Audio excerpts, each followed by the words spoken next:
देश में petrol, diesel व रसोई गैस के लगातार बढ़ते दामों के खिलाफ वामपंथी पार्टियों ने आज हिसार में प्रदर्शन किया। वामपंथी पार्टियों के सदस्यों और किसानों ने ट्रैक्टरों को अपने हाथों से खींचा और एचयू के गेट नंबर 4 से लेकर लघु सचिवालय तक पैदल प्रदर्शन किया। इस दौरान उन्होंने हरियाणा सरकार और केंद्र सरकार के खिलाफ जमकर नारेबाजी की। इस मौके पर वामपंथी पार्टी से जुड़े अखिल भारतीय किसान सभा के प्रदेश कार्यकारिणी सदस्य प्रदीप ने कहा कि जिस तरीके से सरकार गरीबों को नजरअंदाज करते हुए अमीरों का साथ दे रही है, एक ना एक दिन अमीरों और गरीबों के बीच आपस में लड़ाई होगी। अमीर और गरीब आपस में आमने सामने हो जाएंगे। सरकार की यही नीति रही तो गरीबों को और आंदोलन तेज करने पड़ेंगे। उन्होंने कहा कि किसान पिछले काफी महीनों से अपनी मांगों को लेकर प्रदर्शन कर रहे हैं, आंदोलन कर रहे हैं, लेकिन सरकार के कानों पर जूं नहीं रेंग रही है। मगर सरकार को यह समझ लेना चाहिए कि किसान अपने आंदोलन से पीछे नहीं हटेंगे और सरकार को तीनों नए कृषि कानून और साथ ही तेल और गैस के बढ़े हुए दामों को वापस लेना पड़ेगा। ये जो तेल के दाम बढ़े हैं और एक बार नहीं कई बार बढ़े हैं और लोग ऐसा सोच भी नहीं सकते थे 2014 में, 7 साल पूरे नहीं हुए हैं। इस दौरान 7 सालों में दुनिया में तेल मुफ्त भी बिक लिया, लेकिन हिंदुस्तान के लोगों की जान निकाल दी इस तेल ने। तेल से हमारा ट्रैक्टर चलता है, इंजन चलता है, गाड़ियां भी चलती हैं, लेकिन केवल तेल के बदले मोदी, खट्टर और जो भी ये रिज्यूम है, हरियाणा सरकार, दुष्यंत भी शामिल है इसमें, हरियाणा सरकार हो, हिंदुस्तान की सरकार हो, और 7 महीने हो चुके हैं किसानों को दिल्ली में लड़ते हुए, इसके कान पे कोई जूं नहीं रेंग रही। ये तानाशाही पे उतरा हुआ आदमी है, ये कहता मुझे आग से खेलने का शौक है।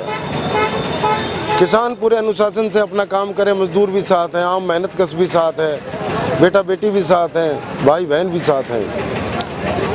ये एक निरंकुश सरकार है और लोग इसको जवाब देंगे। ये तेल के दाम जो कम से कम इंटरनेशनल वैल्यू है उसके ऊपर टिके, सेंट्रल गवर्नमेंट अपना टैक्स हटाए, स्टेट गवर्नमेंट अपना टैक्स हटाए और जनता को कुछ राहत मिले।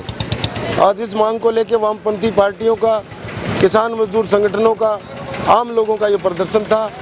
हनुमान जी हमारे किसान सभा के नेता हैं, मैं प्रदीप सिंह हूँ, मुडाल गांव में, ये लांदड़ी गांव के हैं। इनके ट्रैक्टर पे लोग धक्का लगा के यहाँ तक पहुँचे हैं। शर्म आनी चाहिए सरकार को।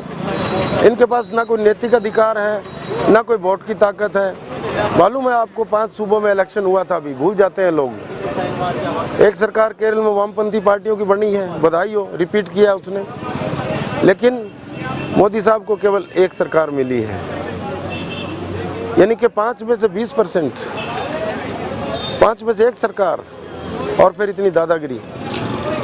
इस आदमी को भाई हमें तो यही कहना है, इसको सद्बुद्धि आए। हम इसके खिलाफ कुफर नहीं कह रहे, हम सही कह रहे हैं। ये देश लोकतंत्र से चलेगा, अनुशासन से चलेगा, और ये खुद अनुशासन बिगाड़ रहा है। सर, ये कहाँ से कहाँ तक प्रदर्शन किया, और अगर आपके इस प्रदर्शन से फिर भी सरकार नहीं जागती तो आगे किस प्रकार? देखिए, ये एक टोकन प्रदर्शन था। मैं ये नहीं कह रहा कि आज हम कोई यहाँ भीत लांघने आए थे। हम ये जताना चाहते थे, हम ये दिखाना चाहते थे कि आइंदा अगर यही दाम बढ़ते रहे तो ट्रैक्टर मशीन हमारी खड़ी हो जाएगी। अभी बारिश नहीं हो रही, बिजली नहीं है, सोलर भी लोगों को बहुत महंगा खरीदना पड़ रहा है, तो बच गया डीजल, पेट्रोल के भी इंजन आगे हैं। एक भाई आजकल ट्यूबवेल लगा रहा है, वो पेट्रोल का पंप लिए हुए है, छोटी सी है वो की मारता है उससे, उसको पेट्रोल भी खरीदना पड़ता है। हम ये नहीं कह रहे कि कोई एसी चलाओ, हम ये कह रहे हैं कि जो लोग सड़कों पे हैं, जो खेतों में हैं, जो मजदूर किसान हैं, उनकी तो सुनो। और अगर ये केवल अमीरों के हैं तो ये तो मुकाबला हो जाएगा एक दिन गरीब और अमीर का। सीधी सी बात है कि इस सरकार को कोई हक नहीं है बगैर लोगों से बात किए ऐसे गंदे कानून, 3 कानून या जो भी कानून ये लाया था, ये इसको उल्टे लेने पड़ेंगे और तेल के दाम भी वापस करने पड़ेंगे। अगर ये ऐसे बढ़ता रहा तो आपके कुछ बड़ा आंदोलन भी किया जाता? हाँ पक्का, आंदोलन तो जारी है, आंदोलन रुका नहीं, आंदोलन बल्कि तेज होगा दिन ब दिन। अखिल भारतीय किसान सभा के प्रदेश प्रवक्ता सूबे सिंह ने कहा कि कोरोना की वजह से पूरे देश की अर्थव्यवस्था डूब रही थी, ऐसे में सिर्फ कृषि एक ऐसा क्षेत्र था जिसकी वजह से इस डूबती अर्थव्यवस्था की नैया पार हुई है। किसानों ने ही देश की डूबती अर्थव्यवस्था को बचाया है। लेकिन फिर भी सरकार किसानों की ना सोचकर सिर्फ अमीरों की सोच रही है। उन्होंने कहा कि आज तेल के बढ़ते दामों की वजह से किसान खेती नहीं कर पा रहा है। खेती की लागत बहुत ज्यादा बढ़ चुकी है और सरकार ये बात समझ नहीं रही है। आज का ये प्रदर्शन किसान सभा और जन संगठन जो इस देश और प्रदेश के अंदर जो महंगाई ने गरीब की रोटी छीन ली, किसान की पूरा ढांचा ही खराब कर दिया।